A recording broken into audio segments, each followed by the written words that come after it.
Sarap lang. US. Pag uwi ko, yung income ko naging 1.2 million.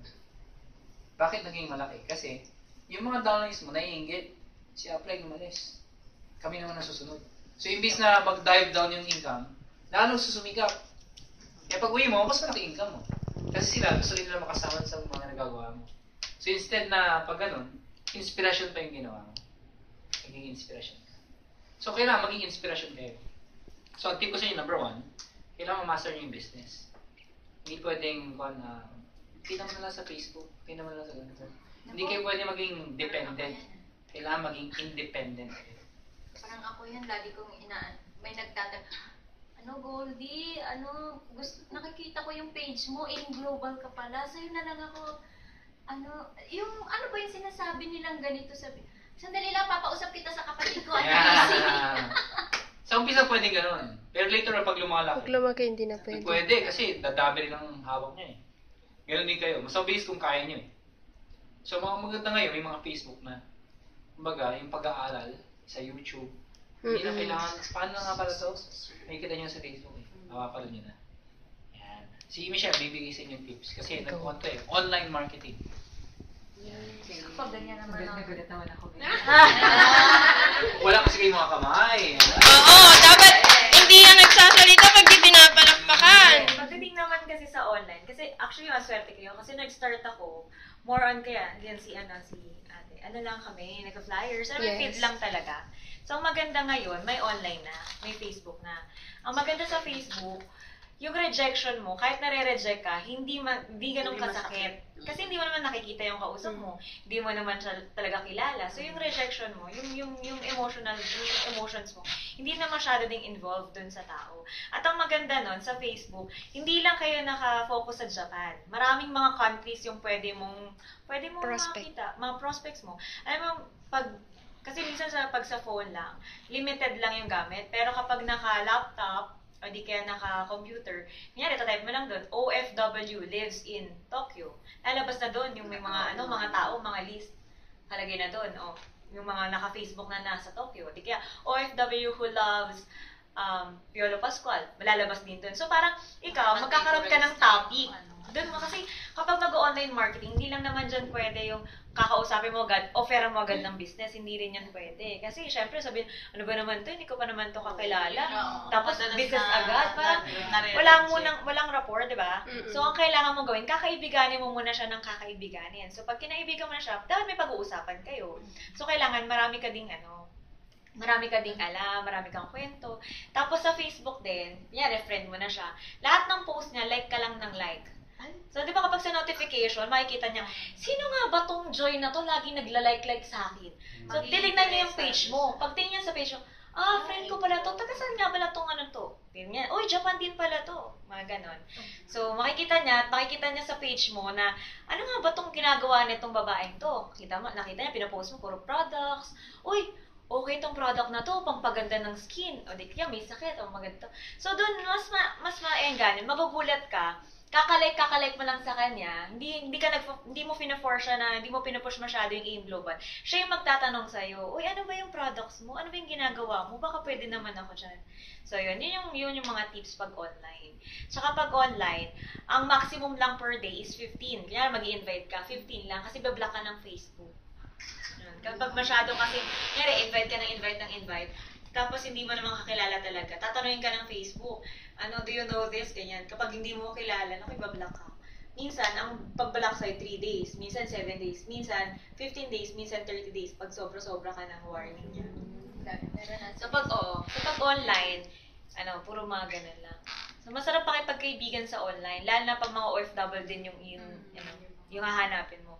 Kasi mga OFW, sila yung mga naglolong for family, for friendship. Kaya tsaka sa ibang bansa, lagi silang online. Kasi diba yung internet, parang napakabilis lang. Connection nila sa Pilipinas eh.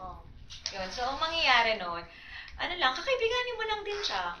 Tapos, yun kasi yung gusto nila puro more on friendship eh. Tapos, yung iba, magugulat ka nga, yung iba lalabas na ng sama ng loob sa'yo. Parang, karoon ito masyadong kilala. Naglabas na siya ng sama ng loob sa pamilya. Di ba, Kasi yung mga pinagdadaanan na mga parang, Alam mo yun, yung mga ganon. So, yung sa strategy din sa Facebook, more on emotional strategy din siya.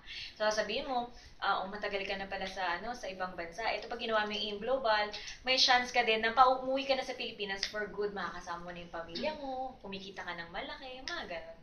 So, more on kasi pag online or pag field, ang lagi mo lang kasing ipo-point sa kanila, ano ba yung benefits mo pag ginawa mo yung global? Iko-compare mo siya. So, ano ba kapag pag hindi mo ginawa yung global, ano ba yun? Pag ginawa mo naman yung global, pwede ka magkaroon ng financial freedom. Pwede ka magkaroon ng time freedom. Diba? Makakasama mo yung pamilya mo, makakapagbakasyon ka. Ano mo yun, yung gastos mo, hindi mo talaga sobrang katulad ng dati na iniisip mo talaga siya, ultimo centimo. Kasi pag may global ka na, kayang-kaya mo na yun. So, yun yung masarap pag nag-networking. Actually, dati hindi ko ma-imagine yung mga ganyang bagay. Kasi, syempre, di ba, pag ordinaryo ka lang, or di kaya, yung normal lang na tao, yung mag-aaral, gagraduate, maghanap ng trabaho, ganun lang. So, yun nakita ko dati yung networking. Para sa akin, parang pastime lang, o di kaya part-time job lang, yung tipong hindi mo talaga seseryosohin. Pero yung nakita ko yung mga uplines ko, kuya ko, yung mga tao nag-invite sa amin, yung ibang mga taga-AIM Global, yung tipong kahit ordinary talagang tao, yung tricycle driver, pedicab driver, I mean, nakaka-challenge. Kasi sabi ko, ako nga college graduate sobrang nag-focus ako mag-aral, tapos tong mga to, mas malaki pa yung kinikita sa akin. Yung tipong sila to 200,000, 400,000, high school graduate, elementary, tapos ikaw, professional ka, tapos parang papasok ka lang sa opportunity na sobrang baba lang, na one day lang nila. So, doon din ako na-challenge sa kanila. Sabi ko, kung kaya nila, kaya ko din. Ganun lang pala, pag-aaralan lang pala yung mga Diba? Ginawa ko lang doon talaga, sinipagan ko. Kasi, sa lahat naman ng bagay, kung di mo siya sisipagan, wala ka ring mararating. At ang ginawa ko, hindi ako masa sa uplines ko. Kasi mga uplines namin before, mga estudyante lang din. So, syempre pag estudyante, paano ba to?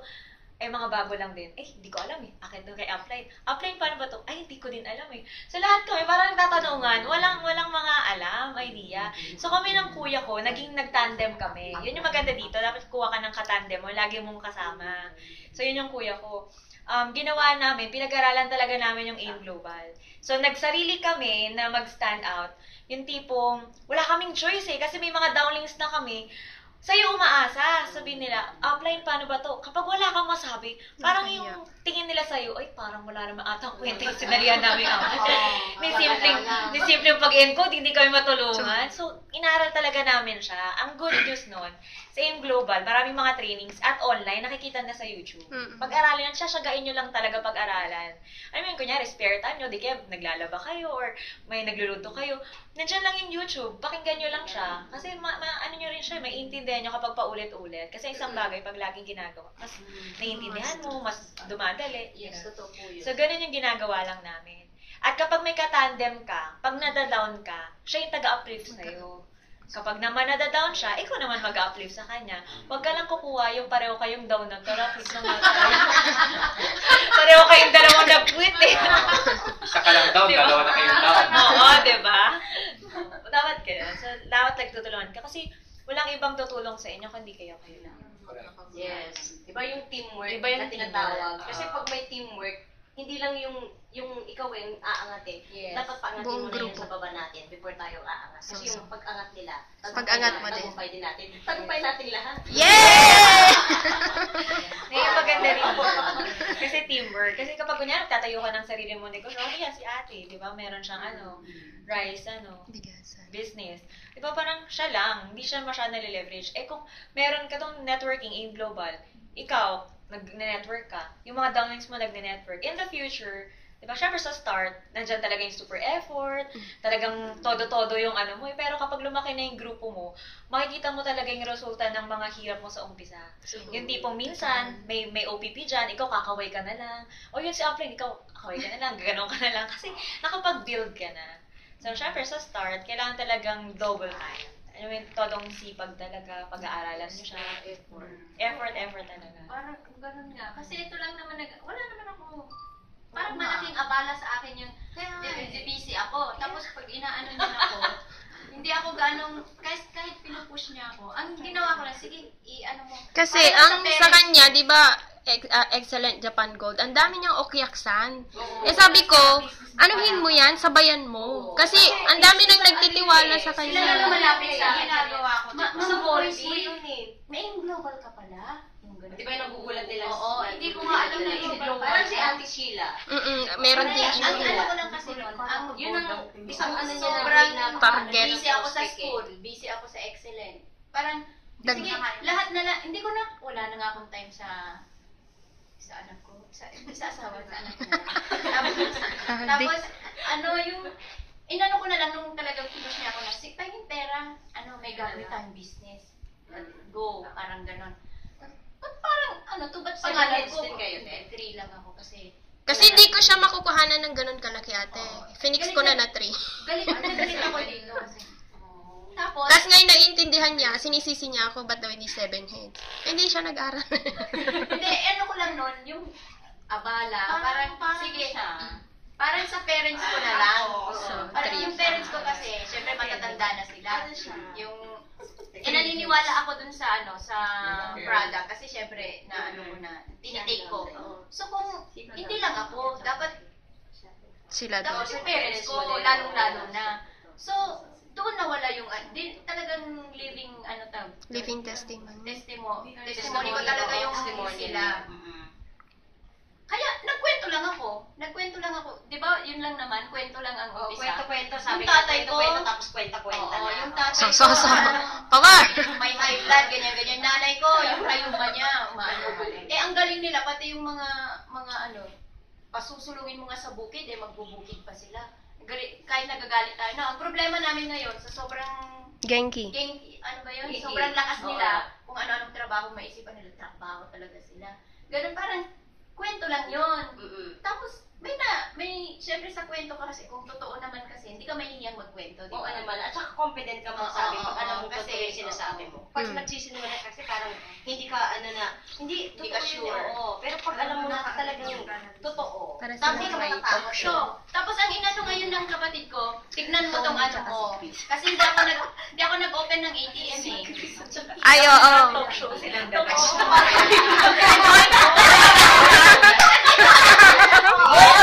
May nag-aamla. May live. Ako yung director. Producer! Sir, magsalita ka naman. Director nga. Nasa moment sila eh. Director siya na siya mag-a-upload. Sasagutan sila eh. Siya mag-a-upload. 1-in-1 na. Ganyan pa siya. Ang ganda ba ng view nila oh. Talk show talaga. Okay. Oh, lights, camera. Action! Tapos ang nangyari ngayon, sabi niya sa akin, ate, eto, tignan mo parang naka-Facebook account ka. Tignan mo yung account mo sa King Global. Pati nga yung account ko, hindi ako marunong magbukas eh. Siya lahat magbubukas. Siya lahat nag-ano. Tinignan ko ngayon. May Uy, pera. may pera ako dito. Ano ka ba? Eh, di ba 3 heads ka? Lahat ng benta mo, lahat ng gamit mo, di ba user na rin kami? Tapos, nagkukwento na rin ako. Meron na rin akong Join. Ang magandaan nito, pinoposition niya. Hindi ko alam yung positioning na sinasabi. Siya ang nag-ano. Itong taong to ba, gagalaw. Itong taong to ba, user lang. Itong taong to ba, marunong sa business. Siya ang nag-position ng taong sa baba. Kaya ngayon, ganito lang kung gaano ginagawa. Di ba? Di ba? Pero, you have to commit yourself na kasi hindi na pwedeng Oh, from now ganyan. on, may picture na kami ni Sir John. Oh. Pero January. January pa siya. Hindi pa pwede mag-post. Hindi mo na pwede ipakita sa iba. Kailangan mo lang Hindi na ma-maximize. pinapakot sa January.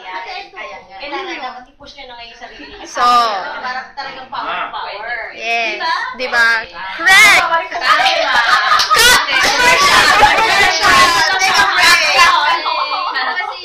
hindi garo. And we'll be right back for more. Promise. Yeah! Dito lang sa